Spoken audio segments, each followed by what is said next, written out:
Ainda Estou Aqui, filme dirigido por Walter Salles, é uma adaptação do livro de Marcelo Rubens Paiva sobre o próprio pai, Rubens Paiva, deputado federal que foi preso, torturado e executado pela ditadura militar em 1971. Com Selton Mello e Fernanda Torres nos papéis de protagonistas, a obra foi escolhida por unanimidade para representar o Brasil no Oscar de 2025. No vídeo de hoje, vamos te contar a história do deputado que inspirou esse sucesso de bilheteria e de crítica, vendo seu legado crescer mesmo mais de 50 anos após o seu falecimento.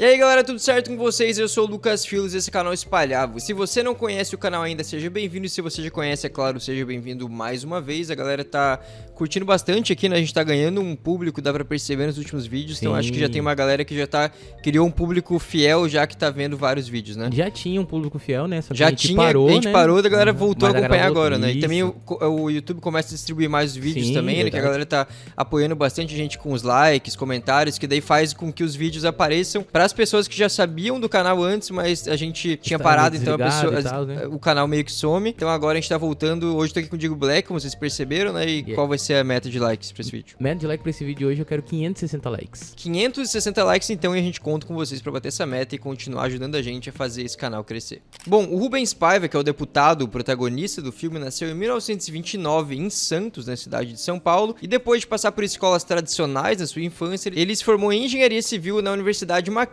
na capital, São Paulo. Bom, já na universidade ele participava de algumas questões políticas, já se envolvia bastante nesse tipo de assunto, quando tinha projeto relacionado à política também, ele sempre era uma pessoa muito engajada, então já indicava ali os rumos, né, que ele viria a seguir depois. Ele inclusive participou da campanha chamada O Petróleo é Nosso. Essa campanha ela partiu de uma frase do Getúlio Vargas, e inclusive lá no final da campanha, né, um dos desfechos dela foi a criação da Petrobras, então para ver como desde o início ele já está envolvido em coisas que resultaram em coisas grandes, né, porque criou uma das maiores empresas que a gente tem no Brasil, né? Então o Rubens desde o início estava envolvido nesse tipo de coisa. O seu pai também já era uma pessoa influente, né? O Jaime de Almeida Paiva, ele era advogado, fazendeiro, inclusive foi prefeito da cidade de Eldorado Paulista por 2 vezes, e na segunda vez, em 1968, ele foi eleito pelo partido da ditadura, o partido chamado Arena. Ele era brigado com o Rubens Paiva por várias questões políticas inclusive, e em 1970 ele teria dito o seguinte ao Rubens: a única política que tu deve fazer com os militares é a política da boa vizinhança. Então eles tinham uma divergência política muito clara, claro que tinha uma relação ainda de pai e filho,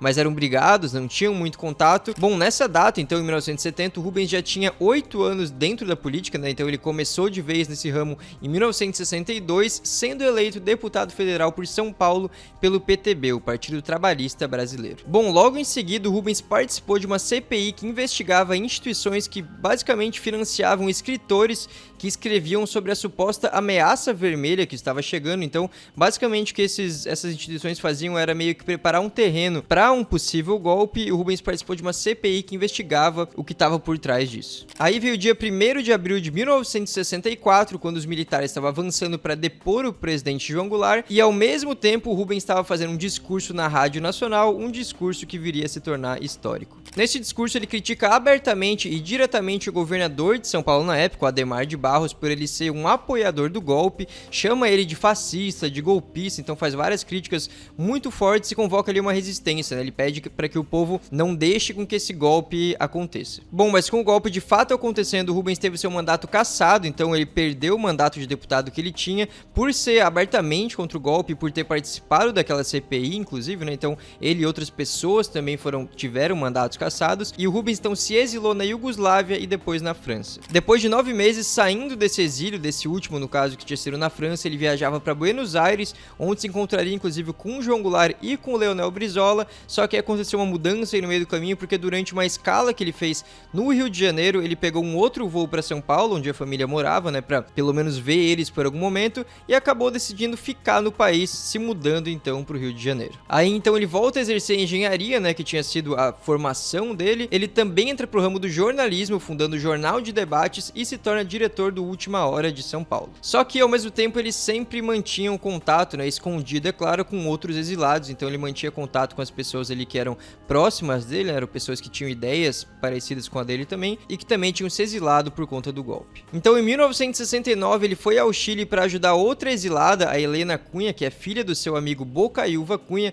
outro deputado também caçado depois do golpe, e essa viagem se tornou muito importante. Isso porque algum tempo depois, pessoas que traziam uma carta da Helena pro Rubens foram presas. E aí os agentes suspeitaram que o Rubens tivesse contato com um rapaz que era conhecido como Adriano, mas o nome dele era Carlos Alberto Muniz, um militante do MR8, e que tentavam chegar a Carlos Lamarca, um militar desertor que lutou contra a ditadura e era na época o homem mais procurado do país. Então eles imaginavam que o Rubens estava no meio desse esquema para manter a comunicação entre essas pessoas, e na esperança de prender o Adriano e assim chegar ao Lamarca, né, o homem que de fato eles eram o mais procurado do país, 6 militares armados com metralhadoras invadiram a casa do Rubens no Rio de Janeiro em janeiro de 71. Essa cena, inclusive, é uma cena bem forte no filme, né, quando eles... Sim. Não sei se vocês já assistiram, mas é uma cena forte que eles entram lá e a família fica tensa sem saber quem eram aquelas pessoas, o que estava acontecendo, né, claro que...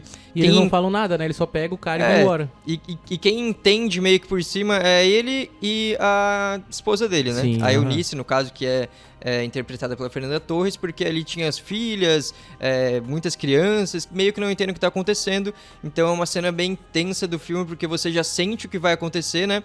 A gente já sabendo a história, é claro, já sente o que vai acontecer, mas ali eles entram sem deixar claro o que estava acontecendo. Então o Rubens sai dirigindo o próprio carro, inclusive, mas claro, acompanhado dos militares. Ele foi levado então para um quartel e ficou junto com 2 senhoras. Elas haviam visitado os filhos no Chile e foram presas quando voltaram para o Rio de Janeiro. Uma delas era a mãe do Almino Afonso, um político do PSB, e outra era a mãe da Helena Bocaiúva. O Rubens então foi espancado, começou a sofrer ali muita tortura, e a esposa dele, a Eunice, acabou sendo detida no mesmo dia, junto com a filha de 15 anos, a Eliana. Isso também aparece no filme, também é bem tenso, tá ligado? É bem tenso, porque você vê, inclusive, a filha, né, que já é uma pessoa mais nova, né, sendo levada junto, e a Eliana, inclusive, ela foi solta no dia seguinte, mas a Eunice, ela acaba ficando incomunicável por 12 dias. Então pensa para as outras filhas, para a família, enfim, né, não saber o que tá acontecendo com ela. Imagina, levou o pai e a mãe ficou sumida por 12 dias, tá ligado? E agora, o que a gente vai fazer, tá ligado? Imagina o desespero.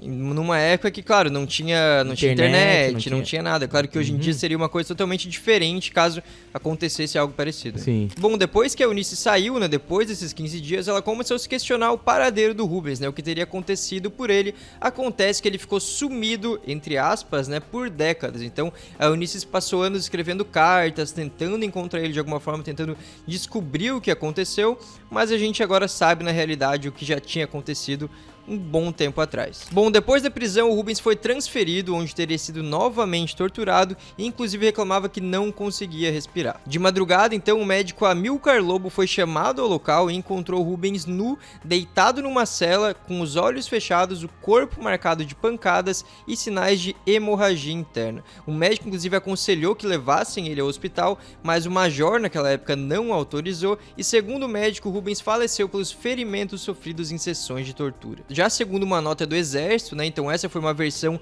que perpetuou por muito tempo sobre o Rubens, era que o carro que levava ele teria sido atacado por indivíduos desconhecidos que teriam então sequestrado ele 2 dias depois da prisão. Então ele foi dado oficialmente como desaparecido, mesmo tendo falecido. E como eu falei que essa versão do Exército se perpetuou por muito tempo, é porque um esclarecimento do caso veio só em 2014, depois de um depoimento do ex-major Raimundo Campos. O Raimundo, em 2014, admitiu ter montado essa versão falsa, né, com a ajuda de 2 companheiros, então incendiando e atirando o suposto Fusca. Então eles montaram todo realmente um plano para fazer com que essa história fosse vendida e credibilizada por muita gente, né, porque essa realmente foi uma versão que muita gente acreditou por muito tempo, e ele deu esse depoimento porque ele foi encurralado, né, ele não decidiu assim meio que do nada, de uma hora para outra, chegar lá e contar a verdade por vontade própria, né, na verdade ele foi encurralado porque em 2012 2012, a Comissão Nacional da Verdade apresentou documentos que provavam a entrada do Rubens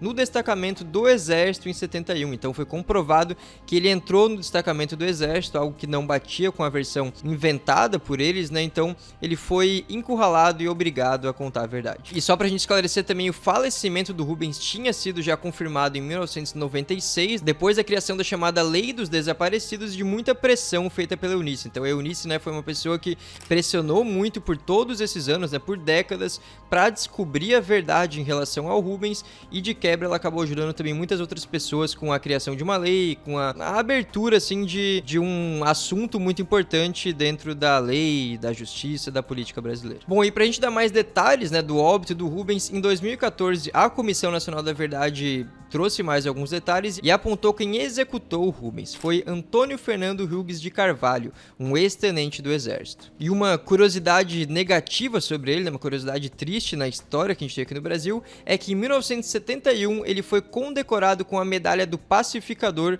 por seu trabalho na repressão dos subversivos. Então, é uma pessoa que foi condecorada, né? Ainda ganhou um prêmio pelos atos que ele fazia, e um desses atos foi executar o Rubens. Bom, a comissão também apontou onde a execução aconteceu, que foi no destacamento de operações de informações do Exército, na zona norte do Rio de Janeiro, e o corpo dele foi num primeiro momento enterrado no Alto da Boa Vista, um bairro da zona norte também, o mesmo local onde seu carro seria encontrado incendiado. Mas depois de um tempo, seu corpo foi retirado dali com um receio de que obras que estavam sendo feitas naquele local pudesse acabar revelando o corpo, né? Então tiveram que achar outro lugar para deixar o corpo. Então 2 anos depois, os restos do corpo dele foram retirados dali e levados ao alto mar, então lançados no oceano, inclusive no momento que tinha correnteza, então os restos do corpo foram levados pela correnteza, dispersados na água. Bom, e outro ponto importante de a gente esclarecer também é que para a justiça o caso continua indefinido. Isso porque em 2014 o Ministério Público Federal chegou a denunciar 5 militares pelo crime, com acusações de sequestro, cárcere privado,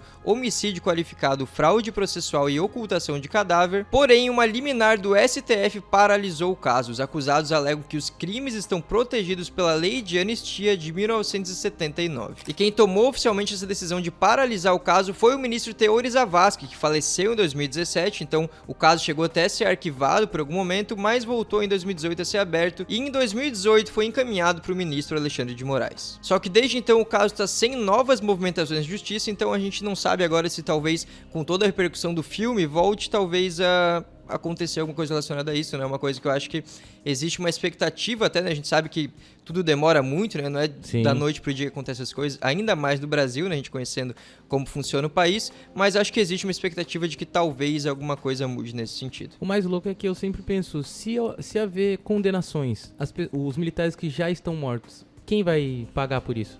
Tá ligado? Na minha opinião, claro, né? Que eu quase não tenho opinião de nada, né? Mas eu acho que daí não que a família vai responder, mas tem famílias que recebem pensões, recebem heranças, tem vários benefícios por causa de pessoas assim, tá ligado? Então alguma coisa tem que ser feita.